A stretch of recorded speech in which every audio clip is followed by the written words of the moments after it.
पता है निधि, जब से तुम मेरी जिंदगी में आई हो मेरे साथ अच्छा ही अच्छा हो रहा है। मुझे हाल ही में 8 नए प्रोजेक्ट मिले और मेरी सेल भी बहुत अच्छी हुई है। ओह गॉड, इन सब बातों में तो मैं भूल ही गया। आज मेरे ऑफिस में सेक्रेटरी की पोस्ट के लिए नई लड़की इंटरव्यू देने आ रही है। मुझे निकलना होगा। 1 मिनट, ये जूस तो पीते जाइए। नितिन जूस पीकर ऑफिस के लिए निकल जाता है। नितिन की शादी को अभी कुछ ही दिन हुए थे। उसकी शादी उसकी माँ की मर्जी से एक साधारण लड़की निधि से हुई थी, जो कि बहुत ही संस्कारी और सर्वगुण संपन्न थी। कुछ देर बाद नितिन अपने ऑफिस पहुंच जाता है, जहां सुजैन अपनी पहली जॉब के इंटरव्यू के लिए मेहरा इंडस्ट्रीज के ऑफिस पहुंची हुई थी। इंटरव्यू के दौरान उसे अपने बॉस नितिन मेहरा से पहली ही नजर में प्यार हो जाता है। वाव यार, ये कितना हैंडसम है, क्या चेहरा और क्या पर्सनैलिटी है इसकी। सुजैन दिखने में खूबसूरत और दिमाग की मॉडर्न लड़की थी, इसलिए नितिन उसे इस जॉब के लिए रख लेता है। अब सुजैन किसी न किसी बहाने से जानबूझकर बार बार नितिन के केबिन में जाती और नितिन के करीब आने की कोशिश करती है। ऐसे ही एक रोज मीटिंग खत्म होने के बाद नितिन के सिर में दर्द होता है और वो सर पकड़कर अपने केबिन में बैठा हुआ होता है। तभी सुजैन उसके करीब जाती है और उसके सर को दबाने लगती है। ये क्या कर रही हो तुम? अगर इतनी खूबसूरत लड़की आपके करीब आना चाहती है तो इसमें क्या गलत है? क्या आप मुझे ऐसी खूबसूरत लड़की का हाथ पकड़कर ऐशो आराम की जिंदगी जीना नहीं चाहते हैं? इतनी खूबसूरत लड़की के इतना करीब आते ही नितिन सब कुछ भूल जाता है और वो अपनी सेक्रेटरी सुजैन का ऑफर स्वीकार कर लेता है। अब वो दोनों ज्यादातर एक साथ ही रहते, यहाँ तक कि 2-2 दिन तक मीटिंग के बहाने वो दोनों शहर से बाहर भी जाते। उधर निधि की नई नई शादी हुई थी, लेकिन फिर भी नितिन उसे समय नहीं दे पा रहा था। एक रोज निधि नितिन से, सुनिए ना, हमारी नई नई शादी हुई है और अभी तक हम कहीं बाहर घूमने भी नहीं गए। मैं सारा दिन घर में रहकर बोर हो जाती हूँ, आप मुझे कहीं घुमाने ले चलो ना। अरे तुम अकेले क्यों नहीं चली जाती? मेरे पास आउटिंग के लिए समय नहीं है, मुझे एक इम्पोर्टेंट मीटिंग में जाना है, मैं कल लौटूंगा। नितिन को अपनी साधारण पत्नी से अब नफरत होने लगी थी। उसे तो शुरू से ही सुजैन जैसी मॉडर्न लड़कियां पसंद आती थीं, लेकिन अपनी माँ की जिद के आगे उसे निधि जैसी साधारण लड़की से शादी करनी पड़ी। मीटिंग का नाम लेकर नितिन और सुजैन सारी रात एक होटल में बिताते हैं। नितिन डार्लिंग, आज मेरा बर्थडे है और मैं तुमसे कुछ मांगना चाहती हूँ, बोलो दोगे? हाँ कहो ना सुजैन। मुझसे शादी कर लो ना, बहुत हुआ यूं छुप छुप कर मिलना। दोनों मंदिर में जाकर शादी कर लेते हैं और नितिन अपनी सेक्रेटरी को नई बहू की सौतन बनाकर घर ले आता है, जिसे देख निधि और उसकी सास दंग रह जाते हैं। अरे शर्म नहीं आई तुझे? अभी तो नई बहू के हाथों की मेहंदी भी नहीं उतरी और तू उसकी सौतन ले आया। माँ, हम दोनों एक दूसरे से प्यार करते हैं और अब से सुजैन भी मेरी पत्नी है। जिसको भी इस बात से आपत्ति हो वो इस घर से जा सकता है। नितिन डार्लिंग, गुस्सा थूक दो। अच्छा, वैसे अब तो हमें होटल में जाने की जरूरत नहीं है। अब तो हम दोनों हर रोज तुम्हारे इस बेडरूम में सुहाग रात मनाएंगे। ए सुन, चल अब अपना बोरिया बिस्तर उठा यहाँ से और गेस्ट रूम में जाकर रह।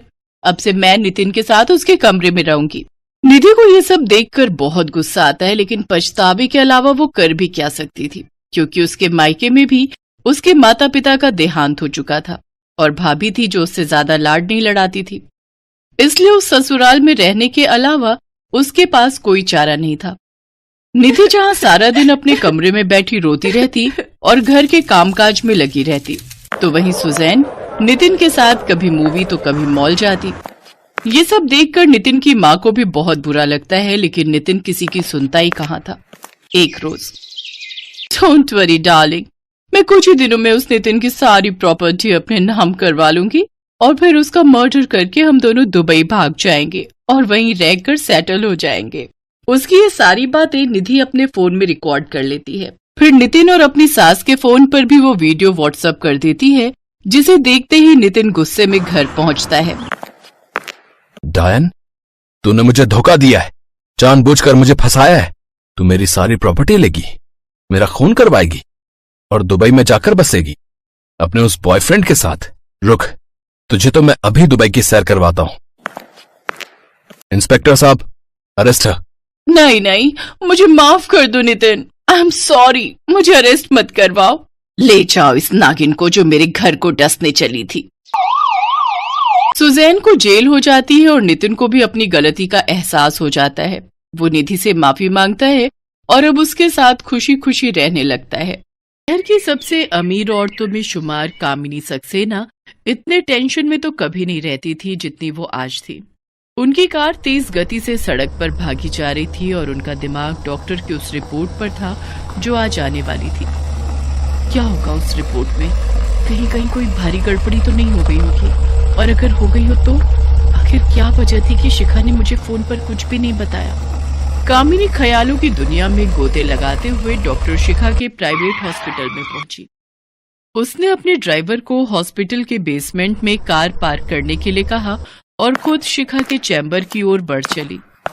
कामिनी जैसे ही शिखा के चैम्बर में दाखिल हुई तो उसने देखा कि शिखा उसी की रिपोर्ट की फाइल देख रही है। उसके चेहरे पर उदासी सी है। क्या हुआ डॉक्टर शिखा? मेरी दोस्त, सब ठीक तो है ना? कामिनी की बात सुनकर शिखा ने उसकी तरफ देखा और बैठने का इशारा किया। कामिनी, सब ठीक नहीं है, तुम्हारी रिपोर्ट। ये कहकर डॉक्टर शिखा चुप हो गई। क्या हो गया? तुम चुप क्यों हो गई? कामिनी, तुम HIV पॉजिटिव हो। HIV positive? ये तुम क्या कह रही हो? तुमने रिपोर्ट सही से देखा है ना? कहीं कुछ गड़बड़ी तो नहीं हुई है ना? कामिनी, मैं 4 बार क्रॉस चेक कर चुकी हूँ, रिपोर्ट सही है, तुम्हें एड्स है। कामिनी का सिर चकराने लगा था। उसे समझ नहीं आ रहा था कि वो शिखा की बात पर क्या रिएक्ट करे।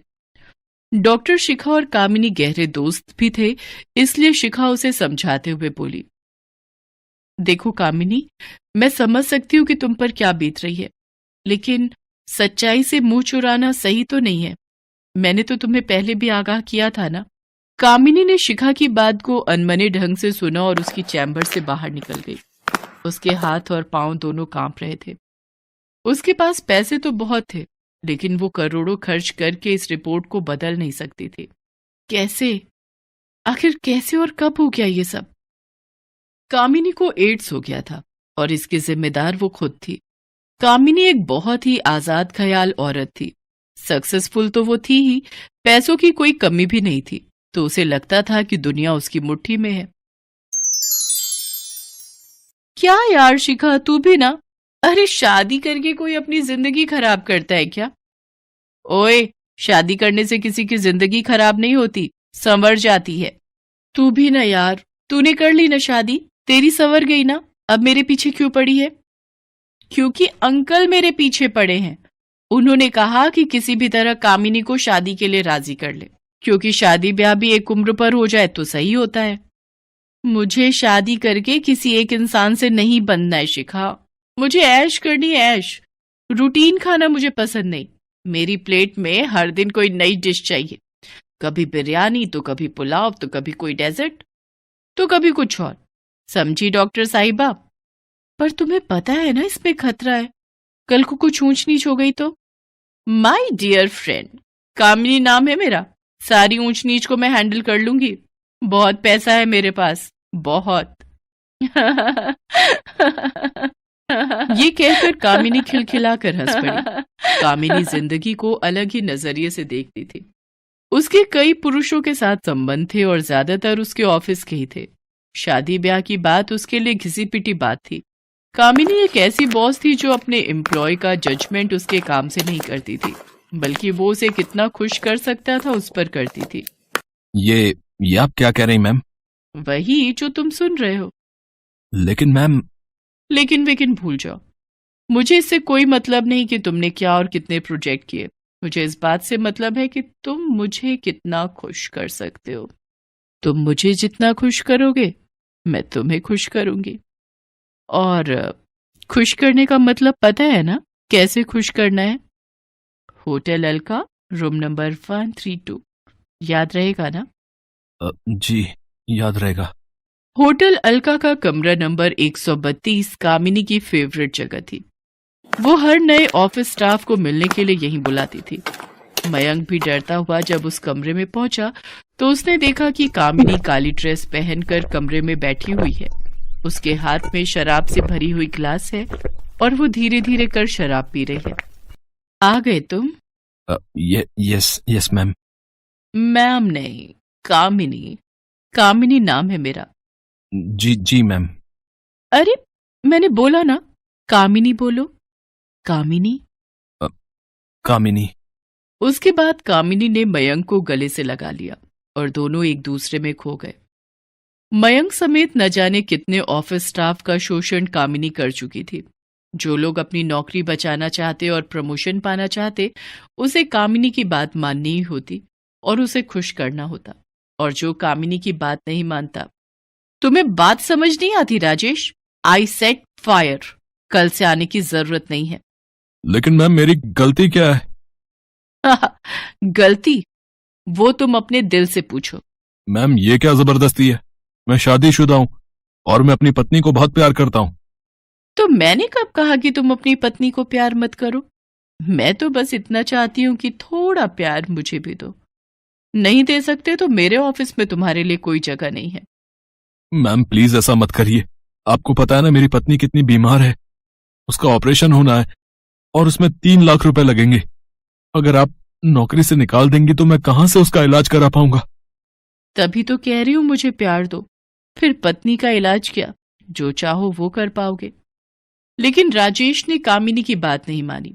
वो अपनी पत्नी को धोखा नहीं देना चाहता था। कामिनी ने उसे नौकरी से निकाल दिया। राजेश जब उसके केबिन से बाहर जा रहा था तो उसने कहा, मैम ये आप बहुत गलत कर रही हैं। ऊपर वाला सब देख रहा है, वो इसका न्याय करेगा। 1 मिनट के अंदर यहां से चले जाओ, नहीं तो पुलिस को बुलाकर तुम्हें ऐसे केस में अंदर कराऊंगी कि तेरा ऊपर वाला भी कुछ नहीं कर पाएगा। कामिनी ने उसे नौकरी से निकाल दिया। समय बीतता गया। ऑफिस के एम्प्लॉय का शोषण जारी रहा। कामिनी इस कदर गिर गई थी कि उसने ना तो ऑफिस के ड्राइवर को छोड़ा और ना ही कुक को। कामिनी पुरानी बातों को सोचती हुई चली जा रही थी। आज पहली बार उसके कदम भारी लग रहे थे। उसे लग रहा था कि उसके पैरों में किसी ने बहुत भारी वजन बांध दिया है। उसे अपनी गलती का एहसास हो रहा था। आज राजेश की बातें भी उसके कानों में गूंज रही थी। मैंने जिंदगी अपनी मर्जी से जी, किसी की नहीं सुनी, न पापा की न दोस्त की, और इसका परिणाम आज ये है कि मैं मौत के मुंह में खड़ी हूं। मैं इस बीमारी को लाख पैसे खर्च करके भी ठीक नहीं कर सकती, लेकिन कुछ गलतियों को अब भी ठीक किया जा सकता है, जो मैं अपने मरने से पहले जरूर ठीक करूंगी। कामिनी ने अपने ड्राइवर को पार्किंग से कार निकालने को कहा। ड्राइवर गाड़ी लेकर उसके पास आ गया। सुनो, आज की तुम्हारी छुट्टी, तुम घर जाओ, मैं खुद ड्राइव करके घर चली जाऊंगी। पर मैम। मैंने कहा ना, मैं आ जाऊंगी, तुम घर जाओ। कामिनी के ड्राइवर ने उसके हाथ में कार की चाबी रखी।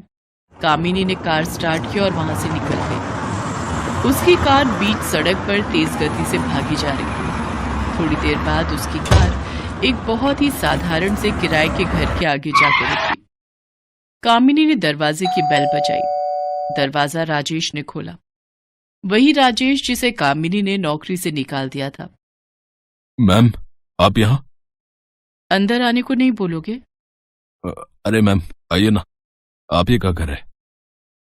कामिनी कमरे के अंदर गई तो देखा कि राजेश की पत्नी जमीन पर लेटी हुई है। उसे देखकर लगता था कि उसने कई दिनों से कुछ नहीं खाया है। वो हड्डियों का ढांचा बन गई थी। कब है तुम्हारी वाइफ का ऑपरेशन? मैम कौन सा ऑपरेशन? अब इसका कोई ऑपरेशन नहीं हो सकता। लाखों रुपए लगने हैं ऑपरेशन में। कहां से लाऊंगा मैं लाखों रुपए, और कहां से करवाऊंगा ऑपरेशन? क्यों, तुम्हें कोई नौकरी नहीं मिली क्या? मैम मिली तो है, लेकिन सैलरी बहुत कम है। विभा की दवाई, घर का किराया, घर का राशन, उसी में सारे पैसे खत्म हो जाते हैं। सुनो, तुम्हारी पत्नी के ऑपरेशन में जितने पैसे लगने हैं मैं देती हूँ तुम्हें। मैंने जिंदगी में बहुत सारे बुरे काम किए हैं, बहुत सारे। बस एक नेक काम करके मैं मरना चाहती हूँ। ये कहकर कामिनी जोर जोर से रोने लगी। उसे रोता देख राजेश ने जब उसके रोने का कारण पूछा तो, कुछ नहीं राजेश, बस आज जी भर कर रो लेने तुम मुझे। और हाँ, आज के आज तुम अपनी पत्नी को अस्पताल में एडमिट करवाओ और इसका ऑपरेशन करवाओ। साथ ही कल से ऑफिस भी ज्वाइन करो। ऑफिस? हाँ, ऑफिस।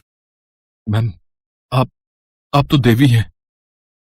नहीं नहीं राजेश, प्लीज तुम मुझे ये मत कहो। कामिनी वहां से चली गई। राजेश की पत्नी का ऑपरेशन सफलतापूर्वक हो गया।